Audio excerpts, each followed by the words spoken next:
పాయకరావుపేటలో ఒక సంచలనాత్మకమైనటువంటి సంఘటన చోటు చేసుకుంది. బల్క్ డ్రగ్ పార్క్కి సంబంధించిన ప్రజాభిప్రాయ సేకరణ రసాభాసగా మారింది. నక్కపల్లిలో బల్క్ డ్రగ్ పార్క్ను వ్యతిరేకిస్తున్నటువంటి ప్రజలు ఆందోళనకి దిగారు. సిపిఎం దానికి నాయకత్వం వహించింది. వాళ్ళని అప్పటికే అక్కడికి రానియకుండా చూశారు. అయినా పబ్లిక్కే తిరగబడ్డారు. ప్రభుత్వానికి వ్యతిరేకంగా నినాదాలు చేశారు. బల్క్ డ్రగ్ పార్క్కి అనుకూలంగా మాట్లాడి టీడీపీ నేతల మీద తిరగబడ్డారు. హోంమంత్రి అనిత ఫ్లెక్సీని చెప్పులతో కొట్టారు. ప్రజాభిప్రాయ ప్రాంగణం బయట ప్రజలు పెద్ద ఎత్తున నిరసన వ్యక్తం చేశారు. ప్రజాభిప్రాయ సేకరణకి టీడీపీ నేతలు పంపడం మీద మరొక వైపున ప్రజలు ఆగ్రహం వ్యక్తం చేశారు. ఓవరాల్గా పెద్ద సంఘటనలు చోటు చేసుకున్నాయి.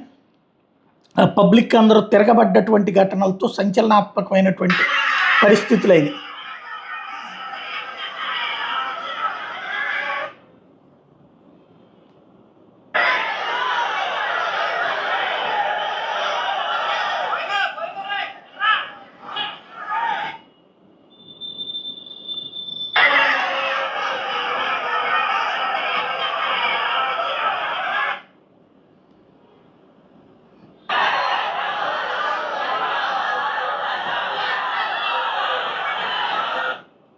ఇది ఓవరాల్గా ఇన్సిడెంట్స్ ముదిరిపాకాన పడుతున్నాయి. అయితే అంత మాత్రం ఆపుతారంటే ఆపరు వాళ్ళు బల్క్ డ్రగ్ అయితే.